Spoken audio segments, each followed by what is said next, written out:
Bueno, buenas tardes. Hoy vamos a desarrollar la bolilla 1. Vamos a ir bastante rápido. Por ahí, si quieren hacer preguntas, los chicos, los ayudantes de la cátedra los van a ir orientando. Porque tendríamos que haber terminado la bolilla 1 y empezado la bolilla 2 hoy. Pero bueno, se me fue el tiempo la clase anterior. Hoy voy a tratar de ajustarme un poquito a los tiempos.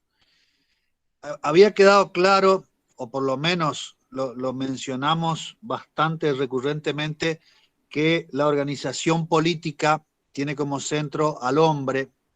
El hombre es el centro del desarrollo, de la organización, de los distintos efectos que pueden producir y por supuesto la finalidad que persigue una organización que se la identifica o demuestra o denomina organización política cuando tiene por objeto precisamente encarar la yuxtaposición con disposiciones que orienten el funcionamiento de esa organización en la cual las distintas personas tendrán roles. Y habíamos dicho que la organización política en la cual nos centramos y en la cual la ciencia política la tiene como objeto y hace su objeto fundamental, que es el Estado, y a los elementos del Estado y fundamentalmente al elemento poder del Estado para determinar su alcance y para establecer los alcances de esa irresistibilidad que el poder tiene, esa relación de mando-obediencia con un alcance predeterminado. La organización política, Estado como tal, habíamos dicho que Vidar Campos, cuando habla de lo permanente y de lo temporario, habla de las distintas formulaciones que pudo haber tenido a lo largo del tiempo, y podemos agregar la posibilidad de que en el futuro el Estado tenga otra fórmula y no sea la forma que actualmente reviste. Como yo les había dicho, ya la informática se ha apropiado de aspectos que hacen a la toma de ciertas decisiones, y por tal no sería raro que dentro de algún tiempo tengamos otra organización como Estado con otras características o particularidades. Jelinek, cuando define al Estado, habla como, o lo define como una comunidad con el poder originario y medios coactivos para dominar sobre sus miembros y sobre su territorio, conforme a un orden que le es propio. Es decir, que identifica al Estado como la conjunción de una serie de aspectos que parten de circunstancias naturales, como son el hombre, que no podemos desconocerlo, el territorio, que es el ámbito en el cual se desarrolla, y esa coactividad, que no es otra cosa que el ejercicio del poder. Pero por supuesto, el poder actuado de tal manera que tenga reglas predeterminadas y preestablecidas. Ya la clase pasada habíamos visto la población y el territorio, la importancia que tiene su determinación y examen, y fundamentalmente aspectos relacionados con la aplicación de la ley de acuerdo al lugar y de acuerdo a las personas. Es uno de los aspectos más importantes a tener en cuenta cuando hablamos de estos elementos. El elemento de poder puede ser visto como un poder constituyente, como poder constituido, poder del Estado. Ahora vamos a ver más abajo, dentro de un rato, las características o cualidades del poder constituyente, porque es precisamente una fuerza irresistible que permite otorgar la estructura o organización de un Estado, y sobre el cual el Estado se va a ir desarrollando. Los autores, por ahí Vidar Campos menciona la existencia de otro elemento más que considera esencial, que otro elemento esencial que es el derecho, que Fay lo identifica con el poder, en tanto y en cuanto el poder debe sujetarse o adecuarse a las disposiciones del ordenamiento normativo. El poder es la relación de mando-obediencia, es la energía, la fuerza, la posibilidad, la capacidad que tiene una autoridad de imponer sus disposiciones.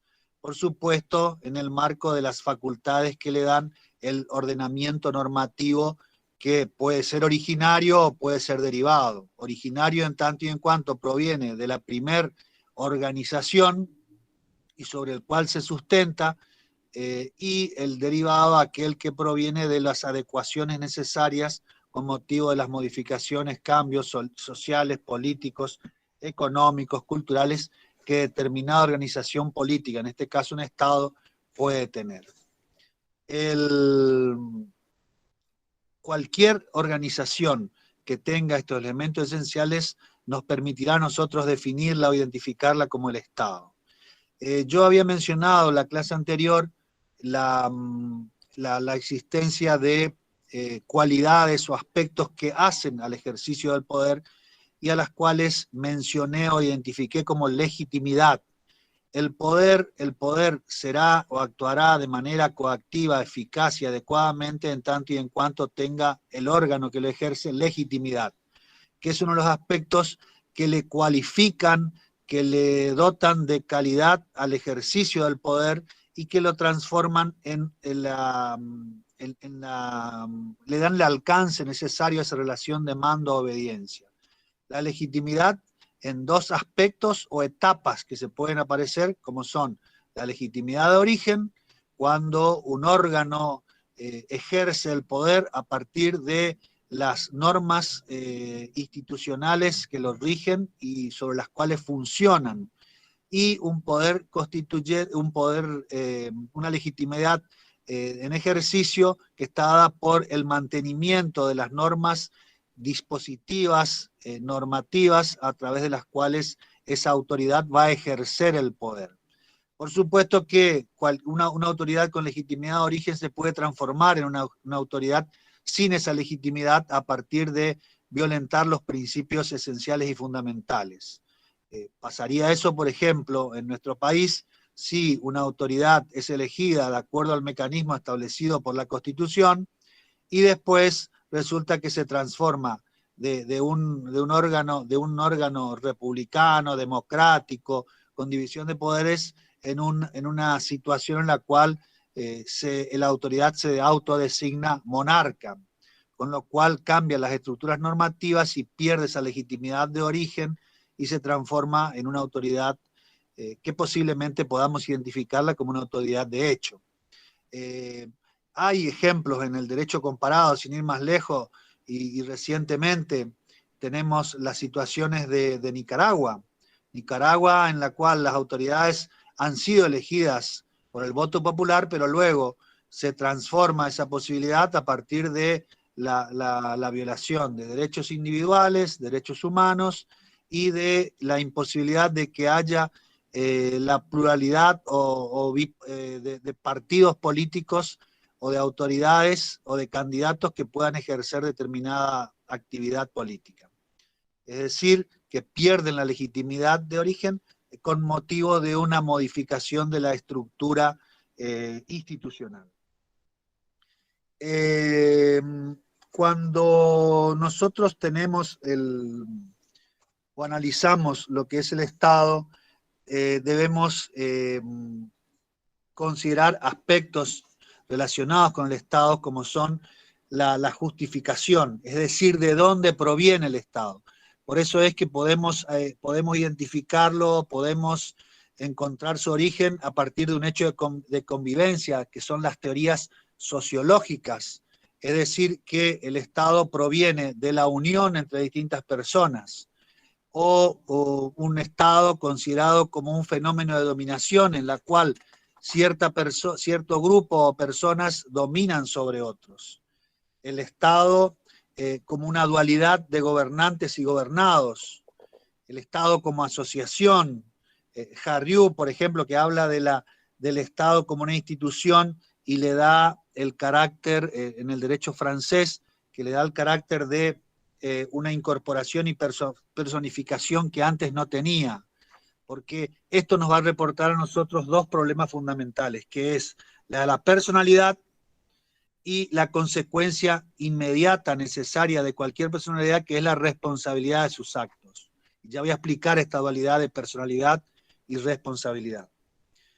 Hay teorías que tratan de justificar el Estado o el origen del Estado a partir de algunos de sus elementos. Lo identifican con el elemento población, con el elemento poder, con el elemento territorio, que es, como habíamos visto, son bastante limitadas en cuanto a su conformación, porque son producto del desarrollo al cual llegamos hoy con la existencia de elementos esenciales y elementos modales.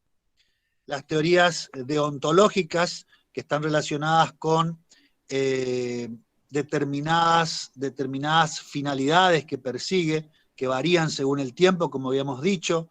Las teorías jurídicas, fundamentalmente a partir de Kelsen, que identifican al Estado como, o a través de un fenómeno jurídico. Kelsen, el padre del positivismo jurídico, que lo menciona o lo identifica al Estado como el ordenamiento jurídico, es decir, el conjunto normativo que regula su funcionamiento. El Estado, a partir de las relaciones jurídicas, el Estado como un patrimonio, identificado a un patrimonio de afectación, y las teorías, sobre todo importantes del siglo XVIII, de las contractualistas, que tratan, mejor dicho, que explican el Estado a partir de las formulaciones contractuales desde el punto de vista civil. Tenemos Hobbes en Inglaterra, tenemos Montesquieu, que hablan de un Estado natural para pasar luego a un Estado no natural, en el cual las partes, bajo distintas formas, por supuesto, en cuanto a la formulación de cada uno, ceden una parte de su individualidad para la conformación del Estado colectivo. Las teorías de la fuerza, las teorías de la dominación, las teorías marxistas, y por supuesto tenemos teorías negatorias del Estado, que son aquellas denominadas teorías anarquistas, que niegan la existencia del Estado como formulación. El Estado tiene elementos modales que de alguna manera, por su carácter no esencial, sí tienen relación con los esenciales porque los cualifican, le dan calidad, como son la soberanía popular, que es la forma en que se ejerce el poder del Estado. Es el alcance que tiene, el carácter irresistible y el carácter ilimitado por el cual puede, en un ámbito determinado, la autoridad ejercer las funciones que la ley le otorga. Y el imperio de la ley, que es una consecuencia también relacionada, ya sea con el derecho o el elemento poder, por el cual la forma en que tiene que manifestarse es a través de las disposiciones normativas existentes o vigentes.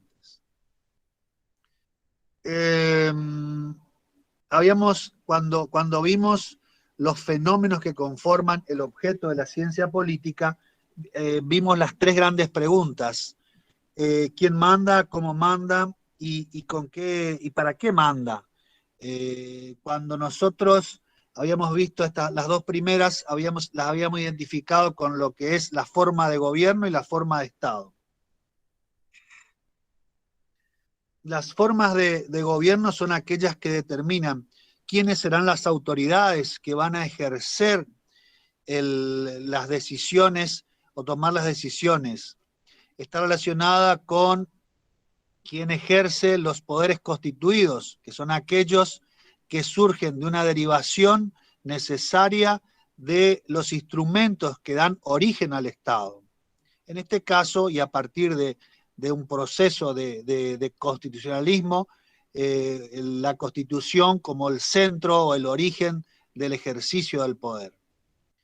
Las formas de Estado, que son la relación entre el elemento territorio y el elemento poder, es decir, cómo se organiza el Estado de acuerdo a la manera más centralizada o descentralizada de que se ejerce el poder. Cuando se habla de centralización política, hablamos de lo que se denomina un Estado unitario, ya les había mencionado, por ejemplo, Chile, Paraguay, Uruguay, estados unitarios en los cuales existe un centro de poder determinante y descentralizaciones que son eminentemente administrativas. Ya van a ver cuando vean formas de organización administrativas, estos conceptos de centralización y descentralización.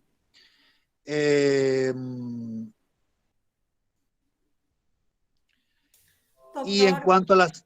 ¿Cómo? Karin soy. Karin. Me da un segundito porque no se puede transmitir por YouTube y creé una reunión paralela y los estoy admitiendo a los chicos. Le estoy comunicando nomás para que sepa. Le doy un minuto. Es un minutito nomás.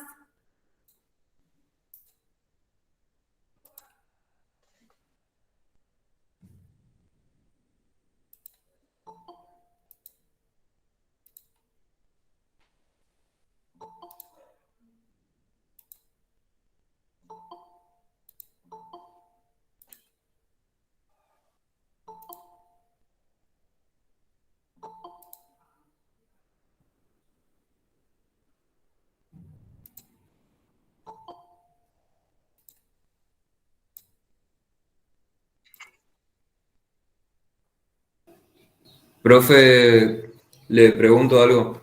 Recién Sí, nombró a la forma de Estado unitario y sí, dice Chile y Uruguay, creo, si sí, mal no escuché. sí. ¿Cómo, Son estados digamos, cómo unitarios. sería eso? Existen las provincias, pero está todo bajo un No, no, presidente. no, no. Existen organizaciones administrativas.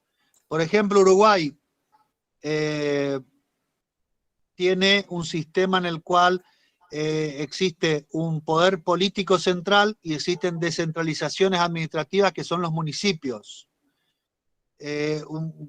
Si alguno viajó a Uruguay por vía terrestre desde Corrientes, puede ver que a medida que va trasladándose desde el interior hacia la ciudad, se va cruzando con distintos municipios, que son espacios territoriales que constituyen descentralizaciones que dependen de alguna manera del gobierno o poder central. No tienen autolegislación y autoconstitución, no tienen las cualidades, por ejemplo, propias de un Estado federal, en la cual los estados pueden dictar su propia constitución, administrarse y organizarse libremente con independencia de lo resuelto por el gobierno central, pero siempre teniendo un límite normativo que en el caso nuestro es una constitución, en la cual establece los alcances de cómo será ejercido ese federalismo. Por ejemplo, en el artículo 4, cuando te habla de las limitaciones o de cómo debe ejercer su autoridad las provincias, que deben reconocer la educación primaria, las declaraciones de derechos y garantías, el régimen de gobierno y el régimen municipal, que son las cortapisas, los elementos fundamentales que constitutivamente debe mantener. Eso no quiere Ok, decir, eso no quiere decir, por ejemplo, que en el caso de los municipios en Uruguay o las regiones en Chile tengan disposiciones normativas que puedan dictar por los órganos constituidos de esas regiones, pero son disposiciones que son internas y que, por supuesto, van a estar sujetas o sometidas a las disposiciones del gobierno central. En el caso de Uruguay, con sede en Montevideo, y en el caso de Chile, con sede en Santiago. ¿Sigo? o sea, Sí, las doc, disposiciones gracias. se adaptarían a la decisión administrativa del Poder Central. Sí, son decisiones administrativas que pueden provenir del órgano legislativo local, municipal, pero son de tipo administrativos, es decir, establecer que tendrán que tener cierto grado de competencia que es mucho más restringido a las competencias que tienen los estados federales en una federación donde tienen su propia constitución y su propia normativa de deslinde. En nuestro país tenés el 121 que te deslinda por el principio de reserva cuáles son las facultades del gobierno federal y cuáles son las facultades del gobierno central. Y tenés deslinde en muchos lugares de la Constitución que te establece cuáles son las facultades legislativas, judiciales y organizativas de cada uno de los órganos federales, de los órganos y los órganos estatales. Bueno, sigo. Está más o menos. Sí, profe, gracias.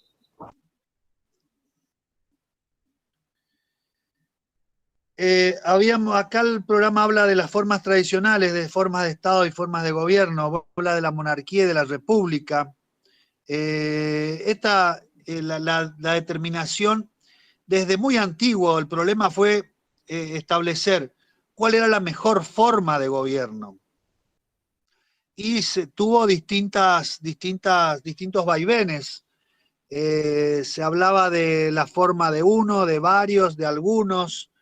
Los autores Platón, Aristóteles, Montesquieu hablan de distintas formas de organización e incluso empiezan a asociar o a combinar las formas por su número, por su cualidad, y en realidad se puede hoy mencionar como tradicionales a la monarquía y a la república en cuanto a la existencia de una autoridad máxima, más allá de que hoy la monarquía, desde el punto de vista republicano, tiene una división de poderes muy similar a la república. Por supuesto, con algunas diferencias que se enmarcan de acuerdo a la organización republicana que de tal o cual monarquía puede tener. Son distintas las facultades, más allá de que existen una distinción entre jefatura de Estado y jefatura de gobierno en España y en Inglaterra, son distintas las facultades que tiene el jefe de Estado y jefe de gobierno en una y otra organización política. Después podemos hablar de nuevas formas de manifestarse o formas contemporáneas y hablar de dos fórmulas que son la democracia, que se identifica de alguna manera con la república. La democracia es el gobierno de la mayoría y tiene una serie de aspectos o elementos que son tenidos en cuenta como forma de su determinación. Y la autocracia, que algunos autores la denominan como democracia imperfecta o democracia utópica, que son aquellas formas que aparentan, o democracia aparente también, hay quienes la mencionan, que son aquellas en las cuales no se dan los elementos determinantes propios de una democracia. Se puede identificar como elementos las elecciones libres, es decir, la posibilidad de que el pueblo elija a sus autoridades, sin perjuicio de los sistemas electorales que cada organización política democrática pueda tener, en cuanto a disposiciones que son propias del poder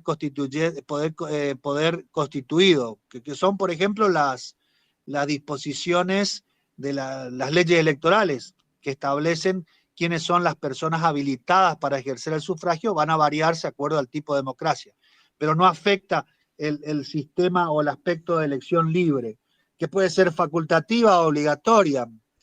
Nuestra Constitución, a partir del 94, establece cuáles son las cualidades esenciales, pero eso no impide que se puedan regular o su funcionamiento a partir de una ley electoral.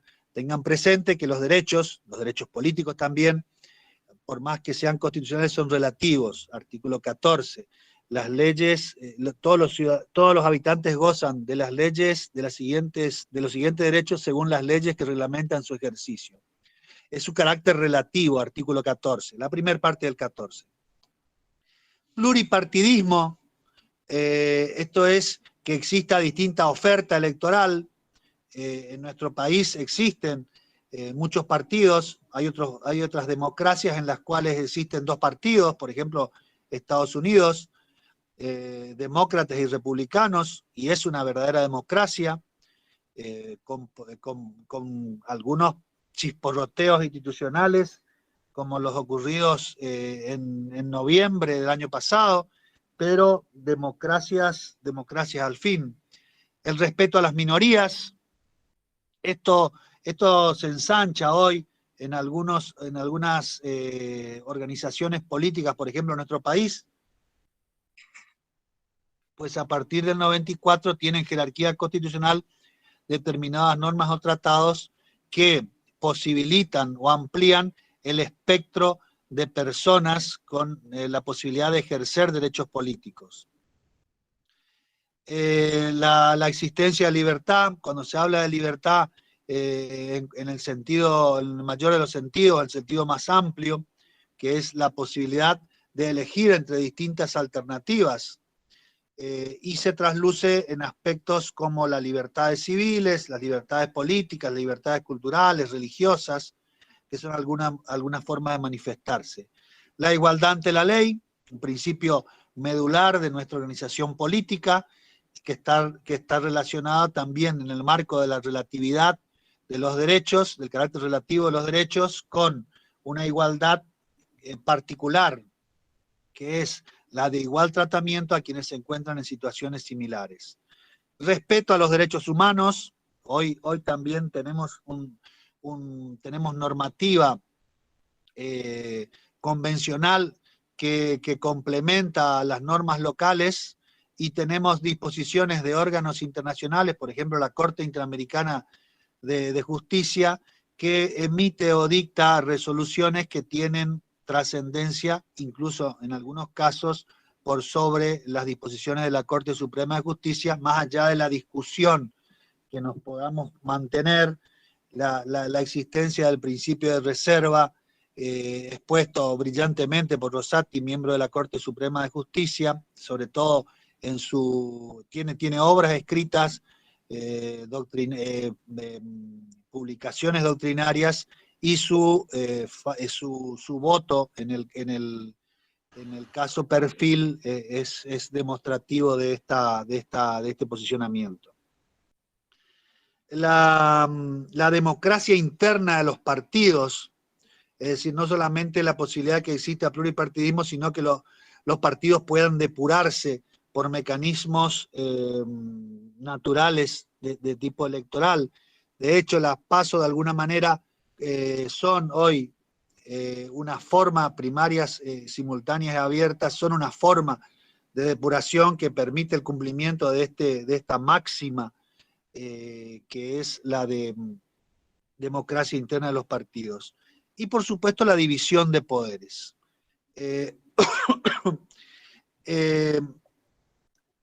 Que es la existencia de distintos órganos que tienen a su cargo las actividades centrales del Estado: administrar y gobernar, legislar y juzgar.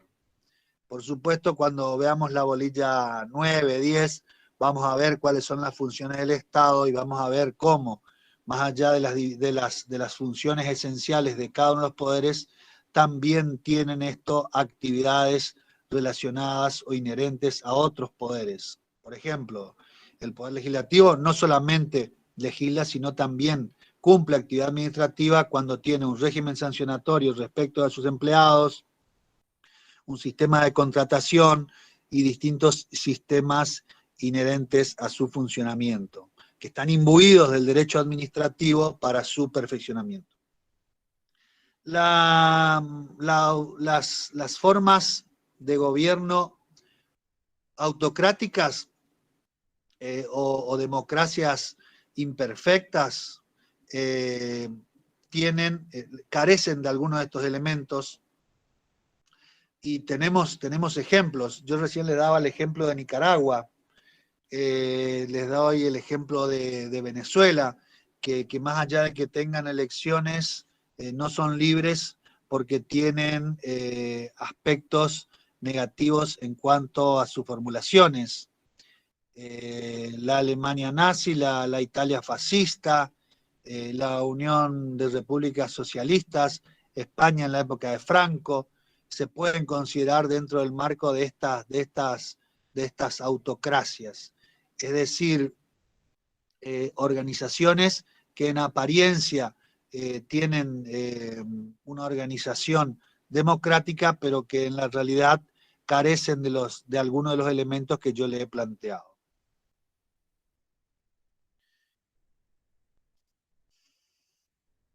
El Estado de Derecho es el principio fundamental que orienta a la conformación o la estructuración de un Estado democrático, y es en aquel en el cual prima fundamentalmente la fuerza de la ley, pero no la ley dictada a conveniencia o para cada caso particular, sino las leyes generales provenientes de una estructuración normativa adecuada en la cual nos conlleva a nosotros la existencia de controles para que esta normatividad sea eficaz y efectiva, que es, por ejemplo, en el caso nuestro, el control de constitucionalidad, que hoy es complementado con el control de convencionalidad.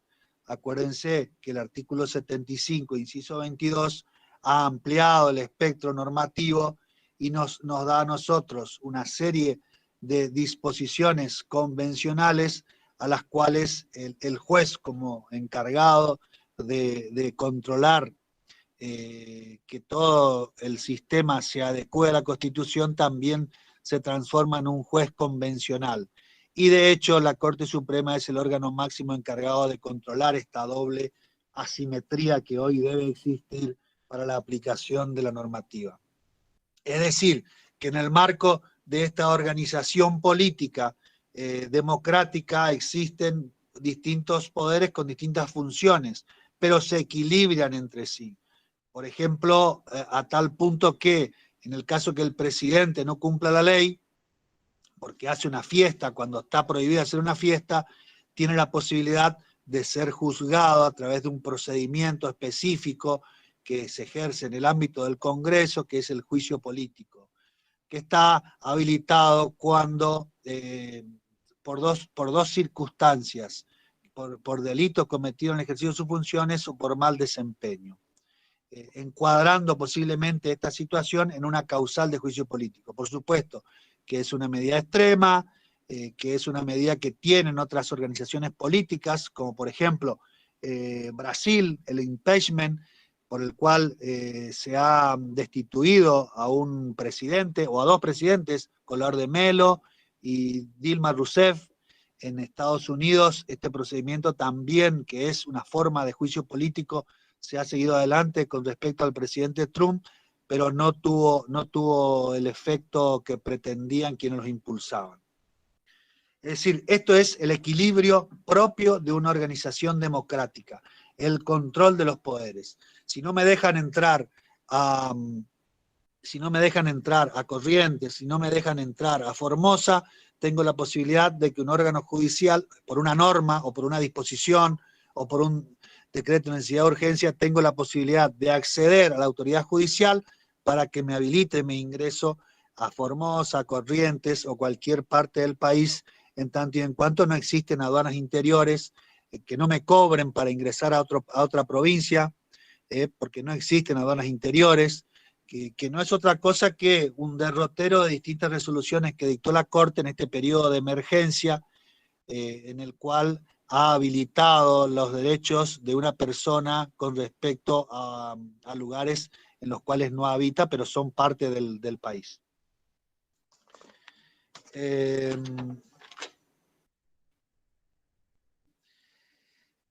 El punto 4 de la bolilla 1 habla de constitucionalismo.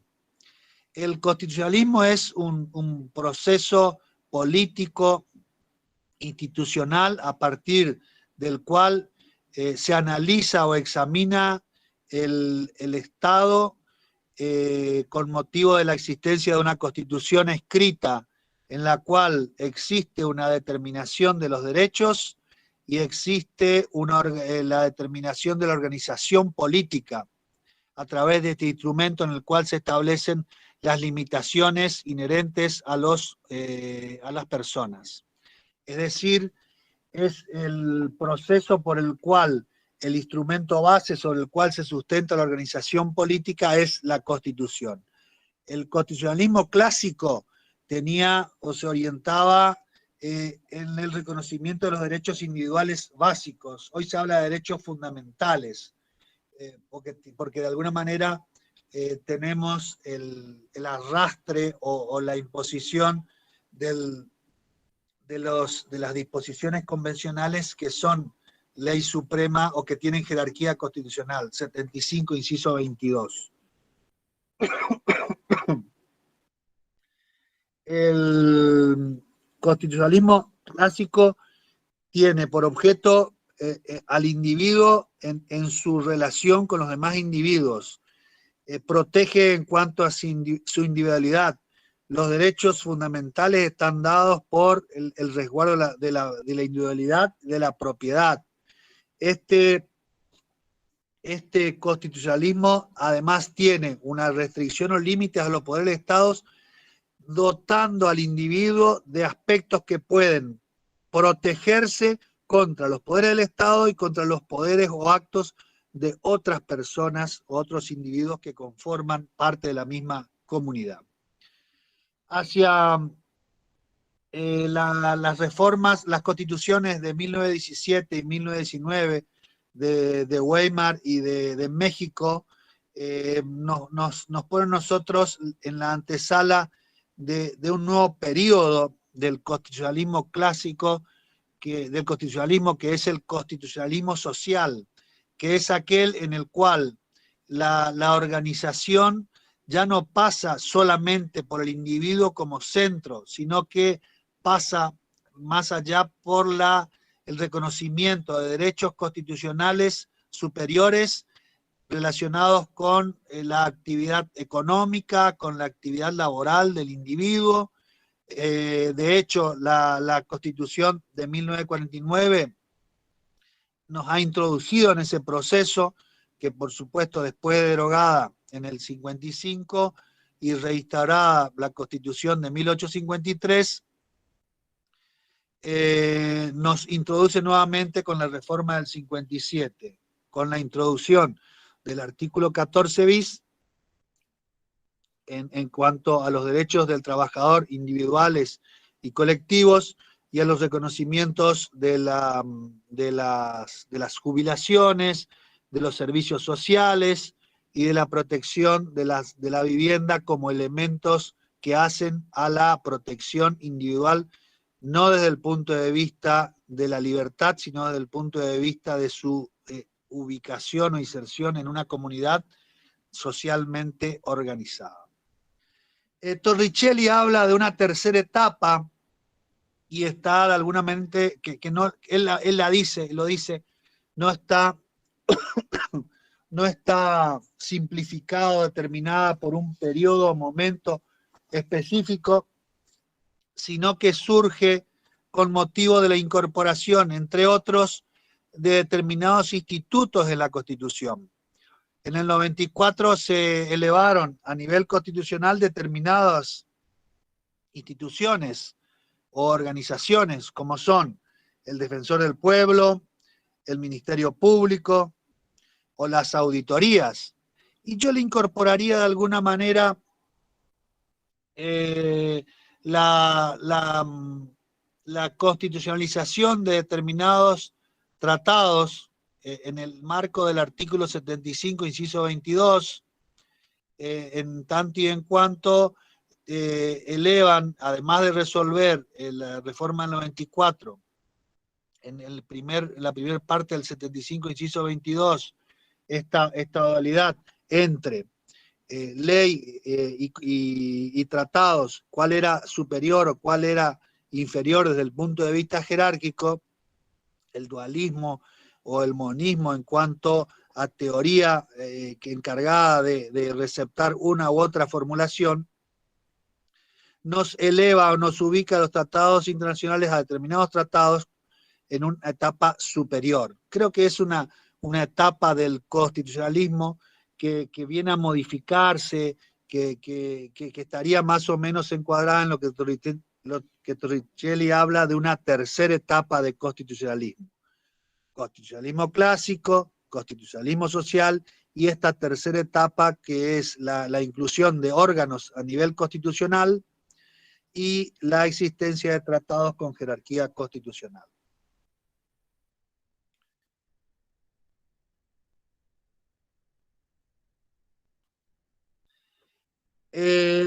Cuando empecé a hablar de hoy del Estado, les había anticipado, y cuando vimos el poder yo les mencioné, hice una dualidad del poder del Estado, y les hablé de poder constituyente y poder constituido. ¿Qué es el poder constituyente? Bueno, el poder constituyente tiene distintas formas o formulaciones. Lo voy a leer de alguna manera para que lo entendamos mejor y ya queda grabado. Segundo B. Linares Quintana habla de poder constituyente es la facultad soberana del pueblo a darse su ordenamiento jurídico fundamental, originario, por medio de una constitución, y a revisar a esta, total o parcialmente, cuando sea necesario. En el primer caso, el poder constituyente es originario, y en el segundo es constituido, instituido o derivado. Quiroga Lavie, el poder constituyente es una relación social de mando y obediencia. Acuérdense lo que era el poder, relación de mando-obediencia, a través de la cual la sociedad establece la distribución y el modo del ejercicio monopólico de la fuerza del Estado. Es decir, que habla de un concepto sociológico, ojo, además de contener aspectos políticos, trasciende en aspectos sociológicos. Habla de la distribución que hace la sociedad. Acuérdense que habían mencionado la diferencia entre nación y Estado, un concepto sociológico y el otro de tipo político o jurídico. Germán Vidal Campos habla de poder constituyente es la competencia, capacidad o energía para constituir o dar una constitución al Estado, es decir, para organizarlo. Clarísimo. Mario Justo López, poder constituyente es la especial capacidad, competencia o facultad de establecer o dictar constituciones jurídicas. Sumamente simple y claro. Es decir que cuando nosotros estamos en presencia del poder constituyente, podemos analizar o verificar que es una energía, una capacidad, como dice Vidal Campos, para darse una constitución o para reformar la constitución, con lo cual vemos las dos vertientes, que es la del poder constituyente originario, que es el que dicta la constitución, la primer constitución. Poder constituyente originario se ha ejercido en 1853 con el dictado de la primer constitución, vigente a la fecha con las reformas posteriores. Se puede de alguna manera, y algunos autores lo mencionan, como ejercicio del poder constituyente originario a la Constitución de 1949, la Constitución peronista de 1949, que tuvo efímera duración, porque precisamente desde el punto de vista estructural era un cambio total de la manera o forma de la Constitución del 53. Y el poder constituyente derivado, que es la facultad o capacidad que tiene de modificar una constitución existente. Las constituciones, como las leyes, están sujetos a los vaivenes sociales, políticos y económicos que hacen que deban ser reformadas en determinadas situaciones. acá el gobierno provincial ahora ya dejó de hablar de modificación de la Constitución, pero siempre tuvo la idea de modificar la Constitución cuando la Constitución nuestra de la provincia del Chaco es una Constitución moderna, es una Constitución ágil, es una Constitución clara y que de alguna manera no reporta aspectos o elementos que puedan demandar su modificación. Bueno, pero hoy no se habla porque tenemos que hablar de otro tema que es la enfermedad y el desarrollo de la enfermedad en un proceso de emergencia. Más allá de que por decreto se va a terminar la emergencia antes de las elecciones, a pesar de que venga la variante Delta, la emergencia va a tener un tiempo de duración, pero nos va a permitir tener voces a favor o en contra de la reforma porque seguramente en algún momento se va a volver sobre el particular. Las características del poder constituyente es que es supremo, es decir, que por arriba de él no hay otro poder. Convengamos que este poder puede ser limitado o ilimitado. Esto es algo importante de apreciar, porque hay autores que mencionan que el poder constituyente es ilimitado, pero no es así, porque el poder constituyente, cuando es derivado, tiene límites normativos. Por ejemplo, la reforma del 94 se hizo a partir de límites normativos que imponen el artículo 30 en cuanto a mecanismos o formas de reforma y la elección de un órgano encargado, un órgano ad hoc encargado de realizar la reforma. Por ahí también existen autores que hablan que el poder constituyente originario es limitado porque tiene las tradiciones, los antecedentes y en nuestro caso, por ejemplo, los pactos preexistentes como una limitación positiva y limitaciones, por supuesto, no positivas. Más allá de que en el 53 se han tenido en cuenta los tratados, pero no han tenido disposiciones en cuanto a la conformación o formulación del órgano constituyente.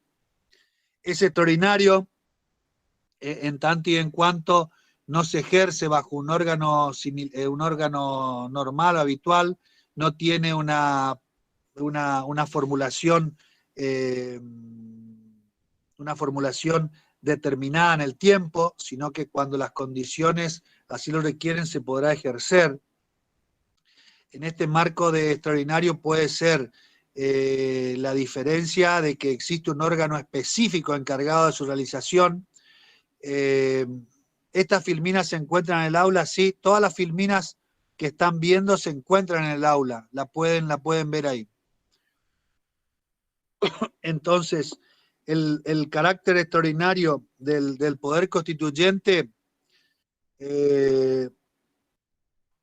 hace que tenga un órgano específico encargado, que es que en el caso de la Constitución nacional, la Convención Constituyente, que es igual en el caso de nuestras 4 provincias del Nordeste. Por supuesto que más allá de la formulación de este tipo, las provincias tienen una formulación por el órgano legislativo, pero que por supuesto tienen mecanismos extraordinarios en cuanto a mayorías necesarias para su realización y están sujetas a procesos de convalidación posterior y están sujetas a límites en cuanto al tiempo que se puede dar cada 2 años y límites en cuanto a las posibilidades de reforma. Por ejemplo, la del Chaco antes establecía que se podía modificar un artículo, ahora a partir de la reforma del 94 en la provincia del Chaco se puede reformar un artículo y sus relacionados, es decir, para darle organicidad a la eventual reforma que se lleva adelante.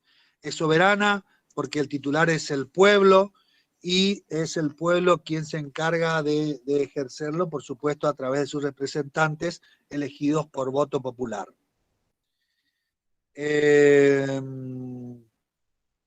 Bolilla 2.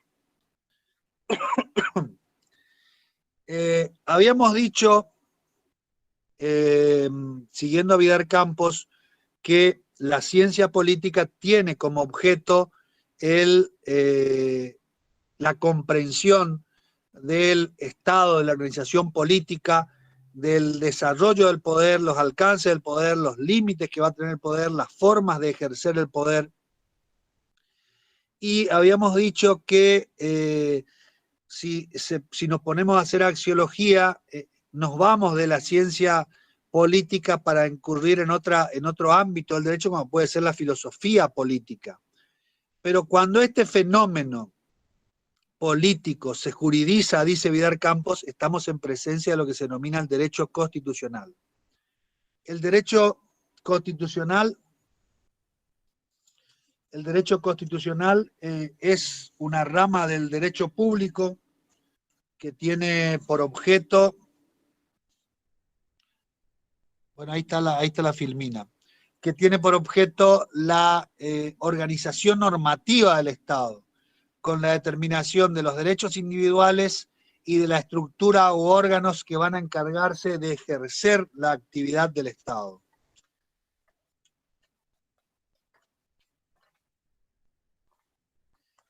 El derecho constitucional tiene distintas fuentes, que pueden ser fuentes normativas, fuentes sociológicas.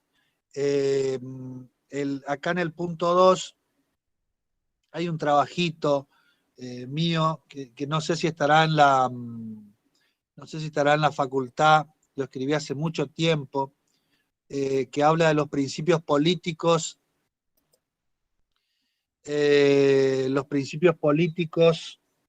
y económicos de la Revolución de Mayo, que son el germen de los principios políticos explicitados en la Constitución de 1853. Estos principios desde el punto de vista político, desde el punto de vista económico, tienen relación e incidencia con las ideas de Manuel Belgrano. Manuel Belgrano fue político, economista, militar, catedrático, fue un prehombre que, al igual que San Martín, han privilegiado la educación sobre todos los aspectos, y que en su actuación en el Consulado de Buenos Aires ha formulado distintas apreciaciones. Belgrano era un fisiócrata que como tal tenía en el desarrollo de la tierra la base de la riqueza. Por supuesto que en esas épocas los fisiócratas estaban de alguna manera en contraposición con las ideas mercantilistas, que basaban la idea de la riqueza y el desarrollo en el comercio.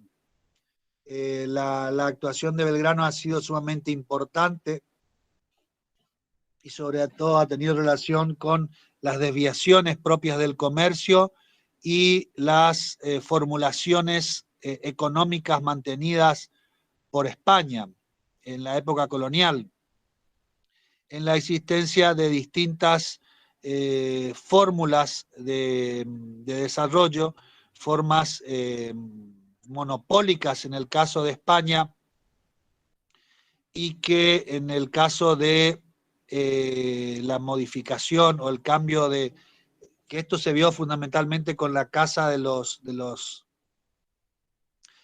Habsburgos, las monarquías absolutas, y que el comercio se centralizaba exclusivamente entre América y España por distintas maneras, como son los sistemas de ferias únicas en América, de puertos únicos y de sistemas de flotas y galeones como manera de producirse el desarrollo. Por supuesto que los defectos o desviaciones de este sistema monopólico han sido la piratería, el desabastecimiento y el contrabando.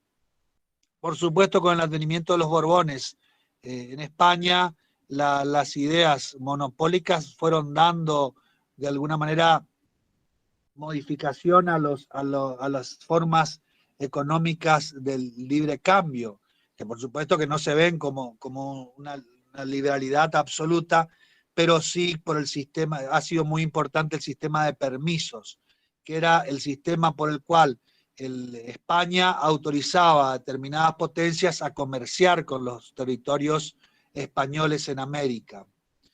Por ejemplo, estas licencias se otorgaban a determinadas naciones en detrimento de otras. Son obras de fundamental importancia. La exposición de Mariano Moreno en la representación de labradores y hacendados, además de la actividad de Belgrano en el consulado. Desde el punto de vista político, el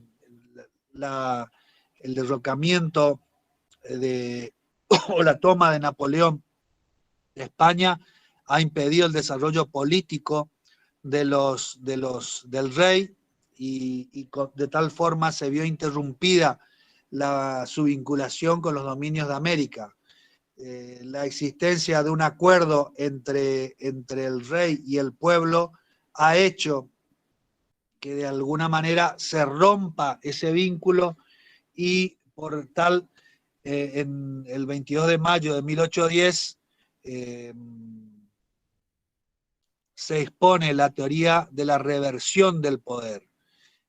La inexistencia de autoridad política en Europa permite que el poder se retrotraiga en el pueblo y el pueblo designa sus nuevas autoridades, que es una manera de evolución de la teoría contractualista de Suárez, en el cual, roto el vínculo entre el rey y el pueblo reasume esas facultades y de esa manera justifica las decisiones o la designación de nuevas autoridades.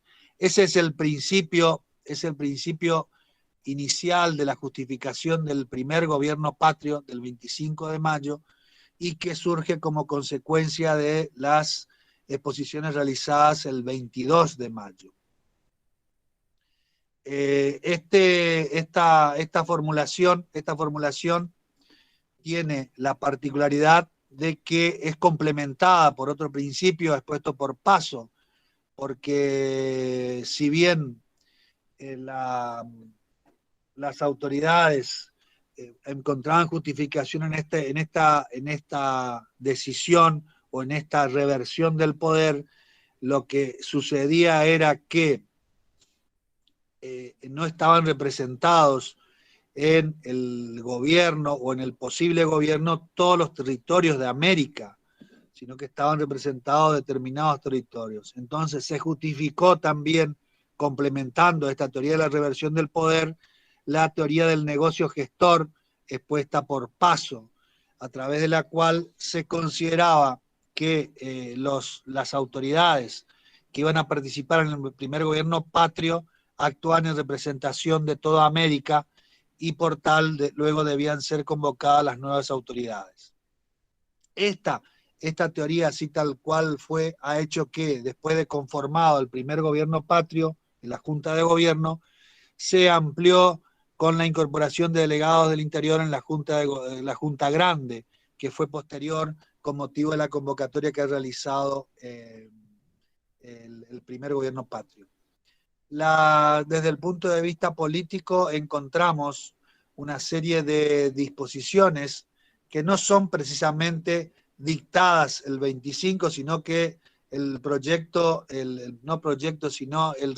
interno surge entre gallos y medianoches, entre discusiones, el día 24, en la cual podemos encontrar una serie de principios republicanos.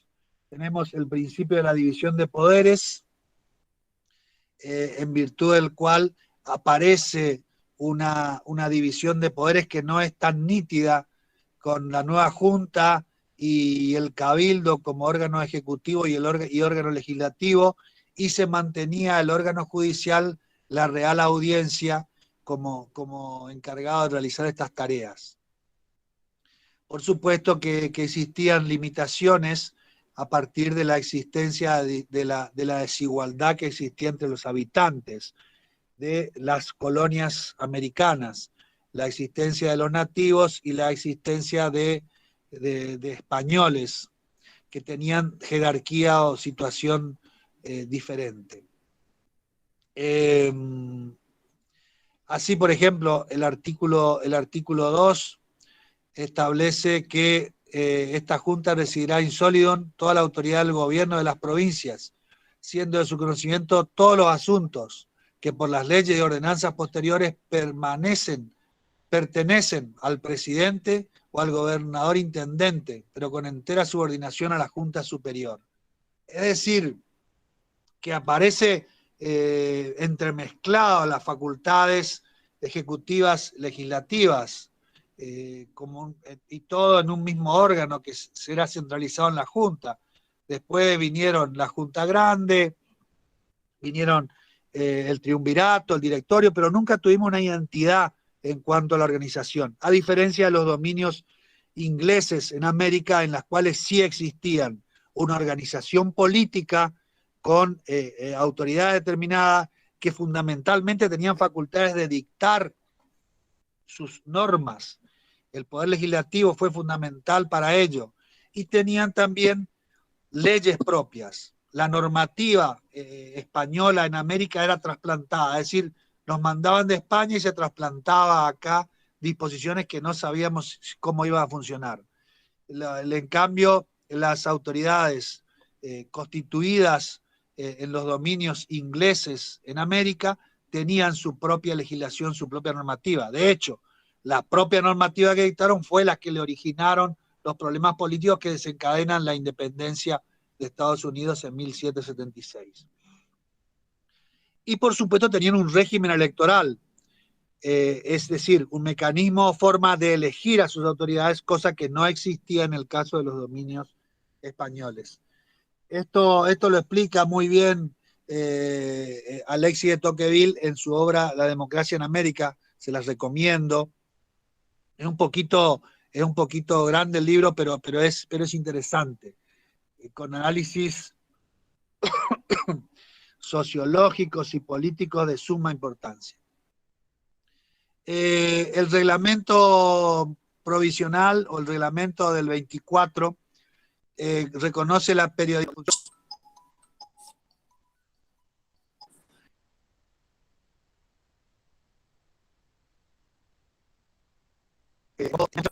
la responsabilidad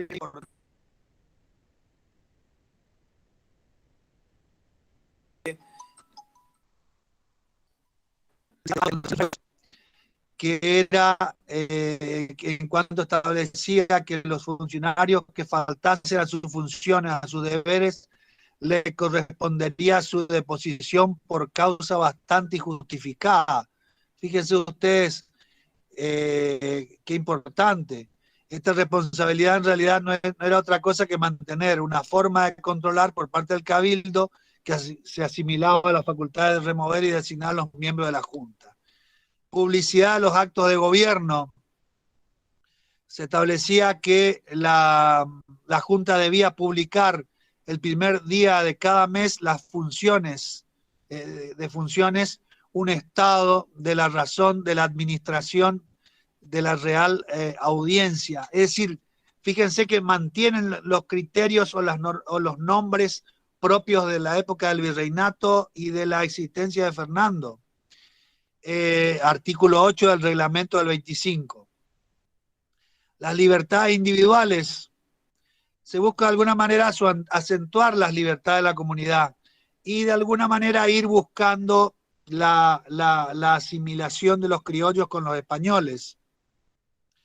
Por supuesto que esto no ocurre en 1810, recién aparece y es muy importante porque es un antecedente de nuestro artículo 18 de la Constitución del 53, el Reglamento de Seguridad Individual de 1811, que es un verdadero instrumento de igualdad ante la ley y de reconocimiento de mecanismos de protección. Habla de la representatividad, el que plasmaban los artículos 10 y 11 del reglamento. en tanto y en cuanto a través de ellos se invitaba a los pueblos del interior y a los respectivos cabildos convoquen por medio de esquelas a la parte principal y más sana del vecindario. Estoy leyendo textualmente lo que decían los artículos 10 y 11 del reglamento, para que formen un congreso y elijan sus representantes. Y luego estos se reunirán en la capital para establecer el gobierno que sea más conveniente.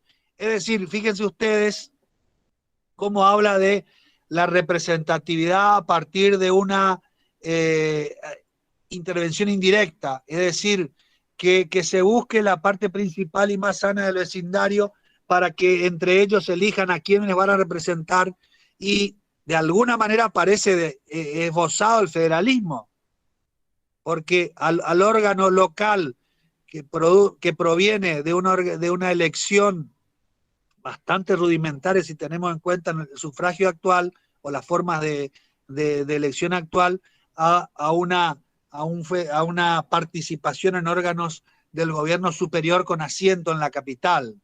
Es decir, un verdadero germen del federalismo. Por supuesto, con muchos vaivenes.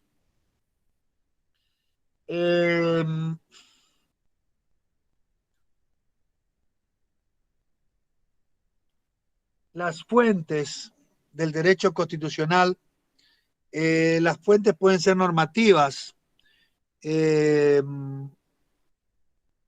Las fuentes normativas son la Constitución norteamericana de 1778, del 76, la Constitución francesa del 78, tiene incidencia la Declaración de Derechos Humanos del Hombre y del Ciudadano, son un fundamento importante, una fuente importante de nuestra Constitución. Existen la Constitución chilena, es una fuente importante. Ahí anduvo Alberdi toqueteando, así que por ahí nos viene, o más bien, de ella se nutrió Alberdi para exponer el proyecto de Constitución de 1853 que lo eleva a Sarmiento y a Mitre, a Sarmiento, y que después pasa a formar parte en algunos aspectos de la Constitución de 1853. Las bases desde el punto de vista normativo, intelectual o doctrinario, tenemos las bases de Alberdi, en donde expone una serie de principios que son fundantes de nuestra identidad. El federalista de Hamilton, y demás obras provenientes de Estados Unidos. Sin lugar a dudas, en normativa interna o antecedente, el decreto de seguridad individual de 1811 es claramente, aparece en su identidad en el artículo 18. Y por supuesto, desde el punto de vista axiológico, se tiene en cuenta los criterios determinantes de los acuerdos, del Acuerdo de San Nicolás, el Pacto Federal de 1831, que establecían la idiosincrasia o ideología que iba a perseguir nuestra organización. Y de hecho, Alberdi habla de una forma de Estado que él identifica como federo-unitario, porque en las bases habla de los antecedentes federales y unitarios de nuestra organización, que de hecho han existido. Nuestros antecedentes coloniales hablan de una identidad con los principios unitarios como elementos determinantes que luego aparecen esbozados en la Constitución de 1853. El federalismo, tal cual aparece en la Constitución del 53, no es el federalismo puro que viene a ser dotado de frescura con la reforma del 60, con la incorporación de Buenos Aires, que dispone normas o reformas que acentúan el federalismo, y que de alguna manera le ponen condicionamientos el ex artículo 104, actual 121, establecía el principio de reserva por el cual la provincia de Buenos Aires se reservaba, hablaba de pactos, de acuerdos preexistentes o pactos anteriores, que de hecho la provincia de Buenos Aires los ha privilegiado, a tal punto que la provincia de Buenos Aires tenía o se prevaleció en cierto momento de no formar parte de las decisiones, de algunas decisiones de los bancos centrales, con lo cual se veía privilegiado el Banco de la provincia de Buenos Aires, la limitación territorial del Banco de la provincia de Buenos Aires, las disposiciones sobre determinados impuestos que ponían en una situación prevalente al Banco de la provincia con respecto a los demás bancos provinciales, ya sea públicos o privados, y por supuesto esto se fue atenuando considerablemente a partir de la solidificación del poder de policía del Banco Central respecto de toda la banca local, ya sea pública o privada.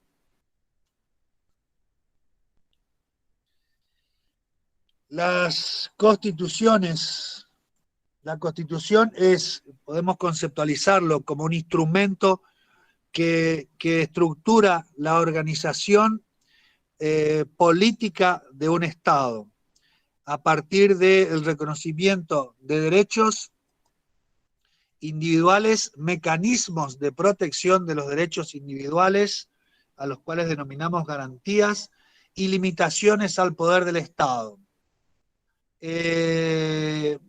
Estructura y organiza el Estado, en este caso a partir de forma de gobierno y forma de Estado, que en su artículo primero contempla la existencia de una forma de gobierno republicana y representativa y la conformación de un Estado federal. Es decir, privilegiar los principios que han tenido en cuenta la mayoría del periodo institucional previo a 1853. Por supuesto, a partir de los distintos antecedentes. El federalismo, o un aspecto del federalismo que ha sido de difícil o dificultosa implementación, fue el relacionado con los impuestos. Ya vamos a ver, cuando veamos el artículo 4, 75, inciso 1, 75, inciso 2, los problemas que hay, porque acá siempre la pelea es quién tiene la mosqueta. Entonces, quien tiene la mosqueta demanda la determinación de cómo van a coexistir los poderes centrales y los poderes locales para la determinación y distribución de los ingresos, cómo recaudan y cómo se distribuyen los ingresos. Por supuesto que esto no tuvo solución hasta ya entrado el siglo XX, hacia el año 1930, con las primeras leyes convenio. Y de hecho, de la década del 90, ha sido importante la formulación de los procesos de los acuerdos fiscales como un mecanismo de tutorear la actividad de los estados provinciales y limitar su funcionamiento desde el punto de vista económico o impositivo, que ha tenido a lo largo del tiempo distintas formulaciones. De hecho, durante el gobierno de Macri, sin ir más lejos, existían acuerdos en cuanto a la organización o funcionamiento de los tributos. Fernández lo dejó sin efecto con posterioridad, y siempre el accionar irresponsable de los estados provinciales hace que los endeuden, más allá que la misma Constitución o la reforma del 94 establece la posibilidad que sean las provincias entes internacionales, pero sujetos al conocimiento del Congreso en cuanto a su financiamiento de endeudamiento. Es decir, una lucha constante para mantener en caja a los estados provinciales. Por supuesto que esto está relacionado también con la proliferación de impuestos y la distribución que de alguna manera se realiza entre los distintos partícipes, que son el gobierno federal, los gobiernos locales, y ahora tenemos un tercer jugador de importancia, que son los gobiernos municipales, que tienen autonomía, en tanto y en cuanto pueden dictar su propia constitución y darse, por supuesto, sus tributos, tratando de evitar un fenómeno importante, que es la doble imposición, es decir, que aparezcan distintos órganos cobrando el mismo impuesto, con lo cual se produce un verdadero caos. Bueno, vamos a dejar ahí. El jueves voy a tratar de terminar la bolilla 2 y vamos a empezar con la bolilla 3 hasta donde podamos. Buenas tardes.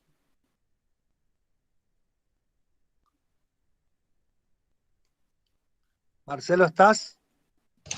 Sí, doctor. Los dejo con el práctico.